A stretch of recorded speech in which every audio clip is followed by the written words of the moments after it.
WhatsApp guys, my name is Amit Rawat and मैं स्वागत करता हूं आपका अपने यूट्यूब चैनल में the electrical journey. So guys, आज का वीडियो काफ़ी इंटरेस्टिंग होने वाला है। आज हम पढ़ेंगे एसी वर्सेस डीसी, ये किस तरह फ्लो करते हैं, इन दोनों में से ज़्यादा डेंजरस कौन है हमारे लिए। हम एक करंट वॉर भी देखेंगे दो साइंटिस्ट के बीच में। सो वीडियो पूरा देखने के लिए लास्ट तक बनी रहेगा।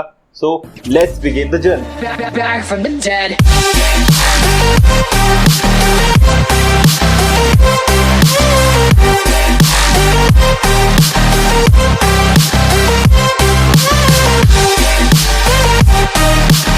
एसी होता है ऑल्टरनेटिंग करंट।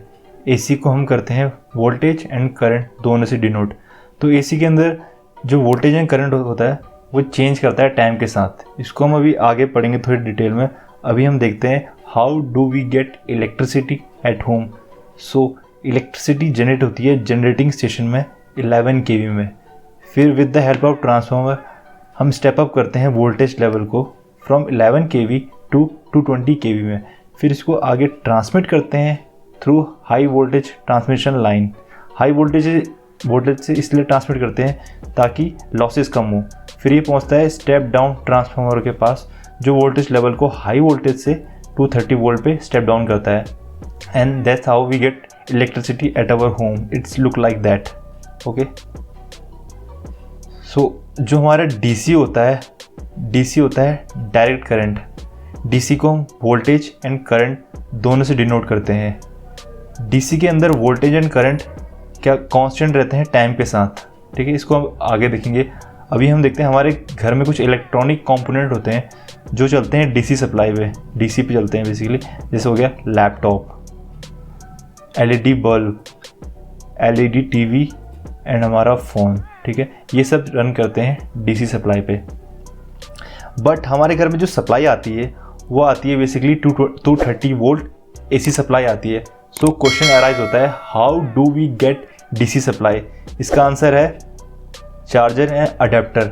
अगर इसको हम इनसाइड हम इसके देखेंगे तो इसके अंदर होता है एक इलेक्ट्रॉनिक सर्किट जिसमें क्या अवेलेबल रहता है, एक ट्रांसफार्मर और एक रेक्टिफायर सर्किट।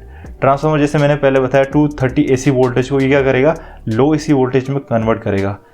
एंड ये जो रेक्टिफायर है ये उस लो एसी वोल्टेज को कन्वर्ट करेगा डीसी में। ठीक है, and that's how we run our DC appliances.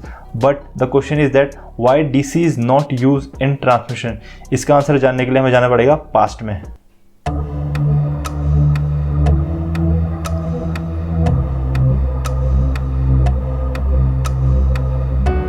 AC का इन्वेंशन किया था साइंटिस्ट निकोला टेस्ला ने, एंड डीसी का इन्वेंशन किया था साइंटिस्ट थॉमस एडिसन ने। बेसिकली उस टाइम पे इन दोनों के बीच में एक वॉर थी, करंट वॉर, कि एसी ज़्यादा बेटर है कि डीसी ज़्यादा बेटर है। तो थॉमस एडिसन ने 1880s में वर्ल्ड को फर्स्ट टाइम इंट्रोड्यूस कराया था इलेक्ट्रिसिटी से, वो भी डीसी सप्लाई से। ठीक है, और इन्होंने इस डीसी सप्लाई को ट्रांसमिट करना स्टार्ट कर दिया था, लोगों के घरों घरों में पहुंचाना स्टार्ट किया था। बट डीसी का मेन ड्रॉबैक ये था कि इसका जो रेंज थी वो लिमिटेड थी। डीसी की रेंज लिमिटेड थी। अगर हमें ज़्यादा दूर तक सप्लाई पहुंचानी होती तो हमें और ज़्यादा पावर हाउस इंस्टॉल करने पड़ते, जो काफ़ी एक्सपेंसिव था। On other hand Nikola Tesla, जो स्टार्टिंग में एडिसन की फैक्ट्री में ही काम करते थे, फिर वो अपना एक बार एसी का ब्रिलियंट आइडिया लेके एडिसन के पास गए, बट उन्होंने इसको रिजेक्ट कर दिया। क्योंकि इसका एक रीज़न ये भी हो सकता है क्योंकि उन्होंने अपनी डीसी सप्लाई पे पहले ही काफ़ी इन्वेस्ट कर चुके थे। ठीक है, तो टेस्ला अपना आइडिया लेके एक बिजनेसमैन के पास गए जिनको उनका आइडिया पसंद आया, बिकॉज एसी में काफ़ी सारे बेनिफिट थे। मेन था transformer. With the help of transformer हम एसी की जो वोल्टेज थी उसको बहुत इजीली स्टेप अप कर सकते थे। ठीक है, एंड बहुत ही इजीली स्टेप डाउन कर सकते थे। But this is not possible in case of DC, because DC transformer not work on a DC supply. ठीक है, तो that's how AC won the battle that time. But अब हम DC को भी काम पे ले रहे हैं। फिर आता है एसी के वेव फॉर्म। अगर हम देखें कैसे चलती है इसकी वेव फॉर्म वेरी करती है टाइम के साथ। ठीक है, इस पूरी वेव को हम बोलते हैं 1 साइकिल। ठीक है, और 1 सेकेंड के अंदर ऐसी 50 साइकिल चलती है।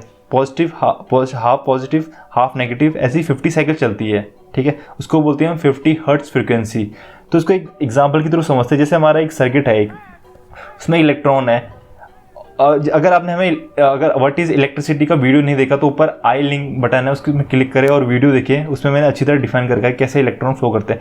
जैसे हमने एसी सप्लाई दी तो अब क्या होगा, आप ग्राफ को अगर ध्यान से देखेंगे तो पॉजिटिव हाफ साइकिल में ये इलेक्ट्रॉन फॉरवर्ड डायरेक्शन में फ्लो करते हैं, ठीक है, पीक पाया उसमें bulb, and negative half cycle में ये रिवर्स डायरेक्शन में फ्लो करते हैं, ठीक है, पीक पे जब वोल्टेज आएगी तो बल्ब ज़्यादा ग्लो करेगा, ठीक है। इस तरह चलता है हमारा एसी, ठीक है। अब ठीक है, और 1 सेकेंड में 50 साइकिल चलती है इसकी, ठीक है। तो हमारा बल्ब जो होता है वो 1 सेकेंड में 50 बार ऑन होता है और ऑफ होता है, ये काफ़ी तेज होता है इसलिए हमें पता नहीं लगता।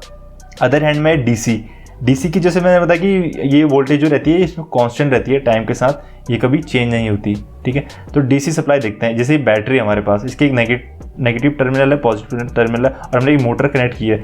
जैसे हमने इसको सप्लाई दी तो ये इलेक्ट्रॉन नेगेटिव से पॉजिटिव की तरफ फ्लो होना स्टार्ट करेंगे, एक ही डायरेक्शन में फ्लो करते हैं ये, ठीक है। या फिर अगर हमने इसकी पोलैरिटी चेंज कर दी, नेगेटिव नीचे कर दिया, तो ये नेगेटिव से पॉजिटिव ही चलेंगे, ये अपनी डायरेक्शन चेंज नहीं करते, सेम डायरेक्शन में फ्लो करते हैं डीसी, ठीक है। अब हम देखते हैं which is more dangerous between AC and DC. वैसे तो दोनों ही डेंजरस है, बस मैं बता रहा हूँ कि ज़्यादा कौन सा डेंजरस है। इसको हम समझेंगे ग्राफ से। ये ग्राफ है हमारे पास वोल्टेज और टाइम का।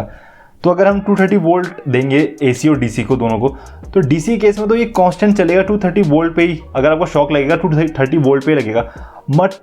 But in the case of AC ये वेरी करेगा टाइम के साथ, ठीक है।